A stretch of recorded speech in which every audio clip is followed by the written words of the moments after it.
Plates ready? This is Food School, Smarter, Stronger, Leaner podcast. Want to feel amazing, love the way you look in the mirror, and perform your absolute best in the gym, at work, and in life? You're definitely in the right place. Food, it's you. It builds every single cell of you.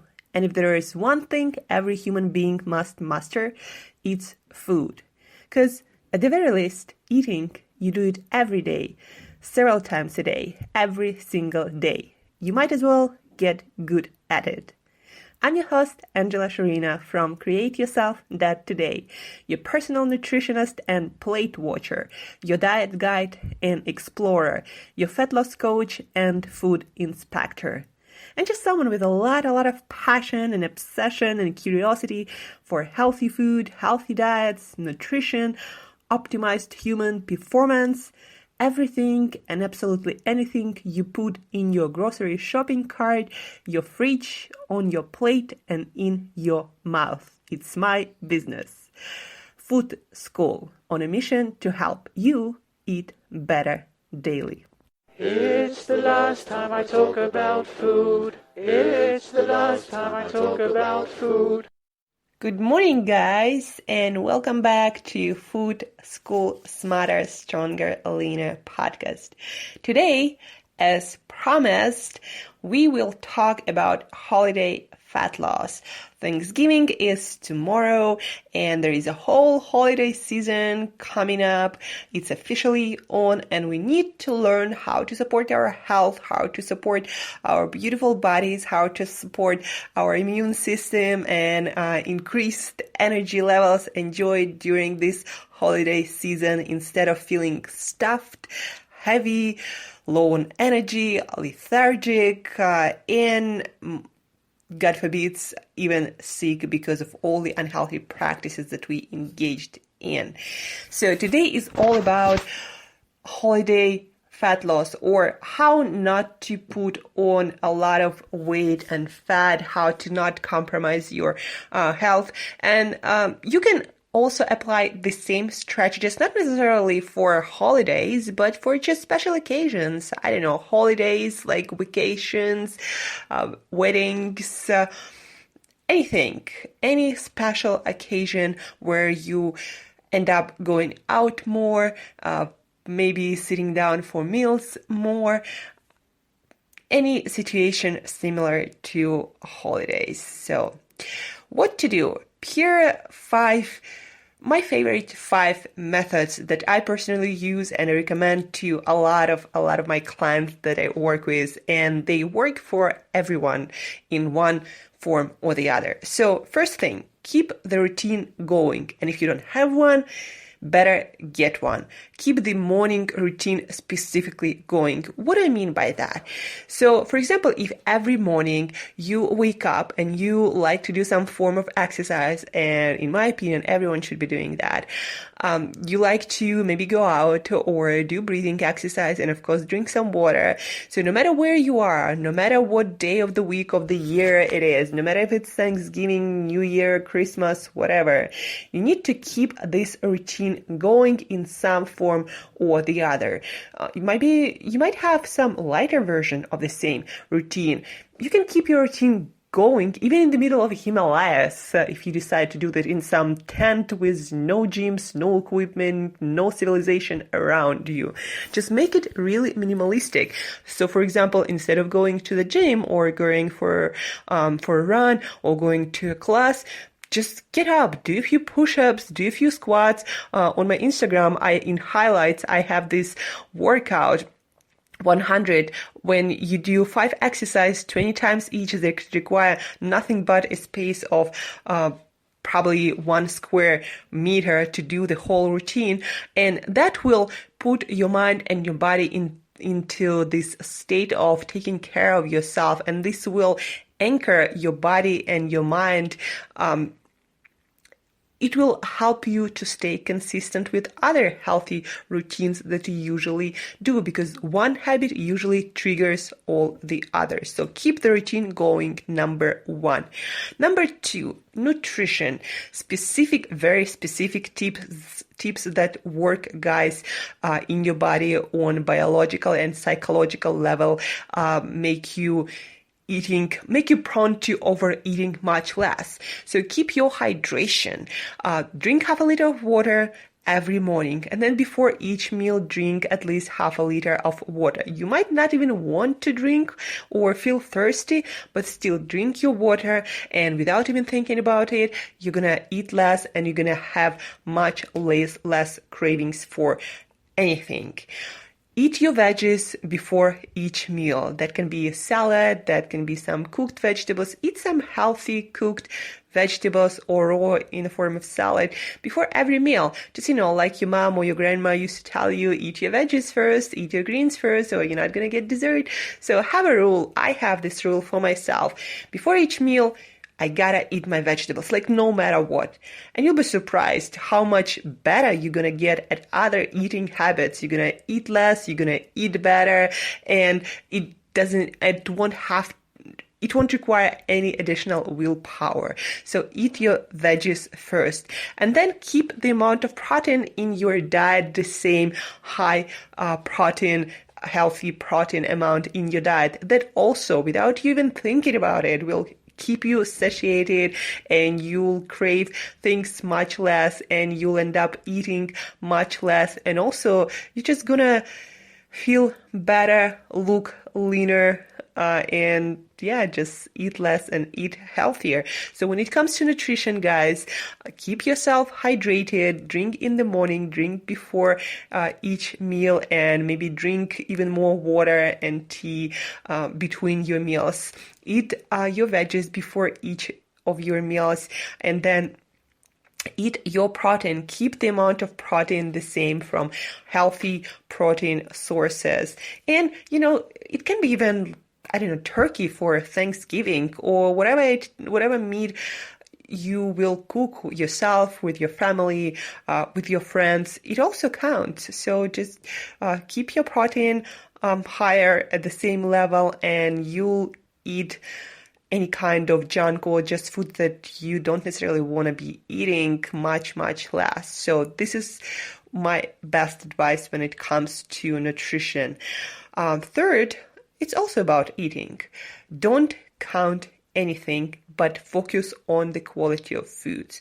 So don't think that you need to count your macros, or you need to count the amount of foods you eat, but focus on the quality. Don't settle for some crappy food ordered somewhere. Eat good quality foods made from fresh ingredients, anything, just go for the best possible quality. And if this is in your sphere of influence, like if you cook yourself, or maybe your relatives or your friends who you can advise on what to cook and how to cook it, just give advice. Everyone will benefit from better quality food. Again, you don't want to be on a diet during holiday and deprive yourself of pleasure of food and sharing pleasurable eating experience with your friends and your relatives. You don't want to deny yourself that, but also focus on quality. Don't just put non-selectively all kinds of junk in all kinds of qualities. It's just this 100% recipe for disaster: health, nutritional, weight. Number 4, remember that this studies show the pleasure of eating, of trying new food, is in the first couple of bites. So savor it, eat slowly, smell your food before eating it. Savor it like you would the most expensive bottle of wine. And you'll need just a few bites to really enjoy it, and maybe to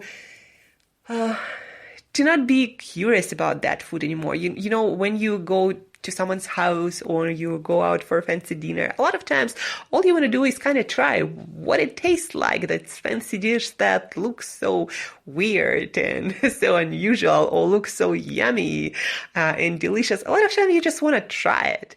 So just go with that. Just try it, savor it, and leave the rest. You're not kid anymore. You're not supposed to clear your plates. You're not supposed to eat everything that anyone or yourself put on your plate. Try it, savor, and move on.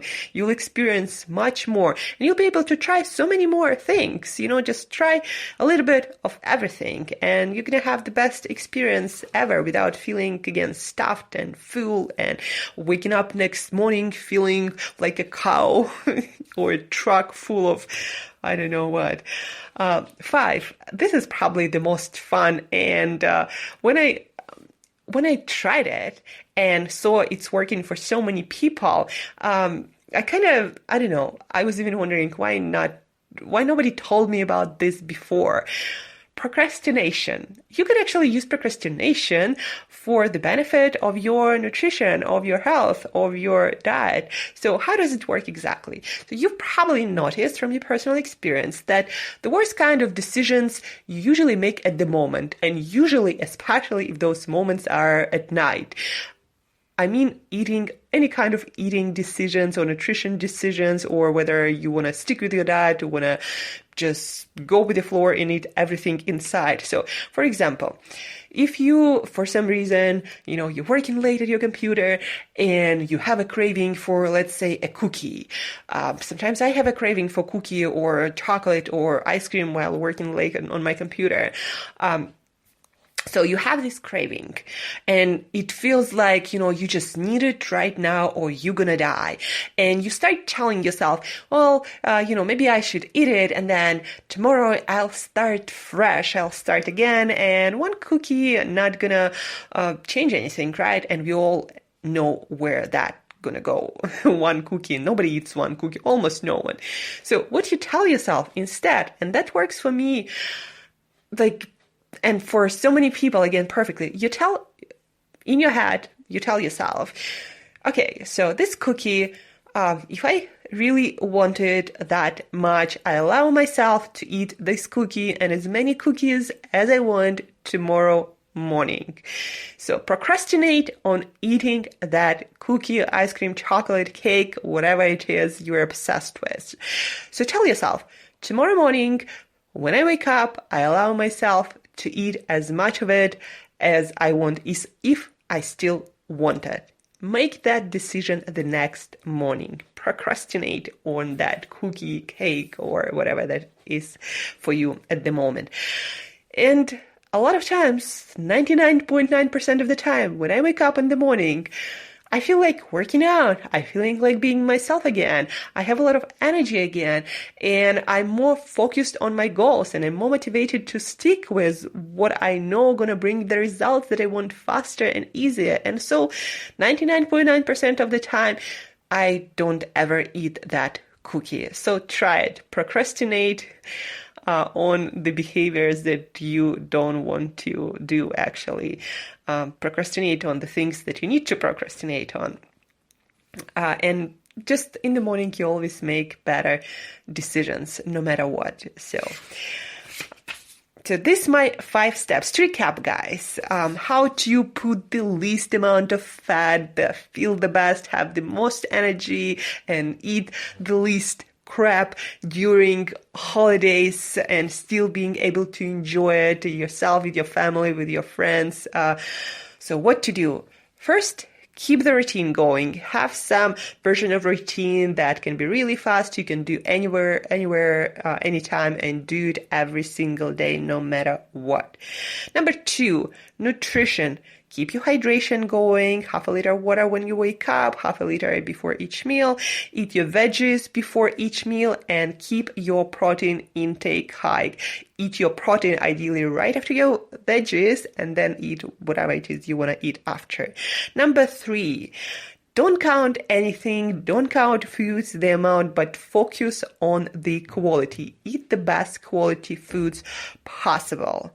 Number 4, remember that the pleasure of eating, of trying new food, new fancy food, is in the first couple of bites. So savor it, enjoy it, and go ahead and try something else instead of clearing the whole plate of it.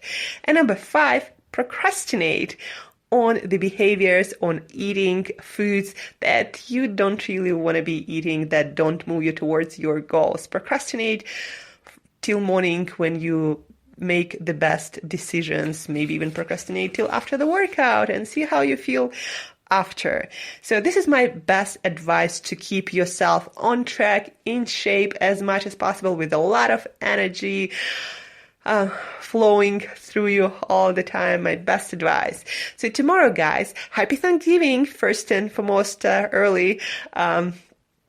Tomorrow, I'm going to say that again, happy Thanksgiving. Anyway, tomorrow we will talk about how to get back in shape if you still didn't exactly followed your best routines, your best advice, and you're not feeling your best, you're feeling a little bit out of shape, how to get back to your leanest, healthiest, fittest self as soon as possible, how to feel the best again, how to look the best right after holidays really, really fast. So this is what we're going to be talking tomorrow about, so stay tuned for that. And right now, I just want to read to you what I sent my subscribers yesterday in their newsletter that I did before all the holidays. So let me read you something I think you're gonna find useful and you're gonna like. Food is a huge part of what makes us human, what makes our culture, our identity, what makes us who we are. I love food too, a lot, believe it or not. I love holiday gatherings around the dinner table. I love cooking with my family and friends, a feast that can feed, it seems, the whole world. I am Russian, and I don't know about your culture, but in our culture, when we celebrate, we make sure there is enough food, even if the whole town decides to join our holiday dinner. And as I learned more and more about food, I didn't want to accept anymore that our holiday feast must come along with the weight gain, guilt of overindulgence, stomachache, headache, indigestion, energy drain, getting sick. It never felt right. Food must nourish us on all levels, just like time with family, giving, joy, and laughter. So, is it possible? Yes, it definitely is. We can cook a meal from whole food ingredients of the best quality instead of ordering some processed crap. Ordering from a good food place is okay though. We can make a delicious and healthy cake and desserts or order one. We can eat our veggies and salads before our meals to support our health and energy. We can cook healthy alternatives to our favorite dishes and create new, healthier family traditions. We can eat slowly, eat normal portions instead of eating till it hurts. We can all eat using smaller dishes to increase satiety and control appetite without thinking about it. We can try a lot of things, eating a bite of everything. Studies show the pleasure of taste is in the first couple of bites only. The rest is to just fill the stomach. We can fast more between our feasts. We can still exercise and go to the gym, even if it's just for a short morning session to keep the routine going. We can get up, go out, and go outside all together to play and use up some of that energy that we all just ate. We can go skiing, go swimming, depends where you are, or to play bowling, or anything all together and make it an active holiday season. We can dance a lot around the Christmas tree for an additional calorie burning session. So many options. Endless, in fact. You can keep and improve your body and health over the holidays. You can, if you choose to. And you can have fun too. So, on this note, guys, I'm gonna say bye for today. Thank you for tuning in, for listening. Apply the advice that you learned about today. If you have any questions, always feel free to connect with me. And till next time, eat better daily.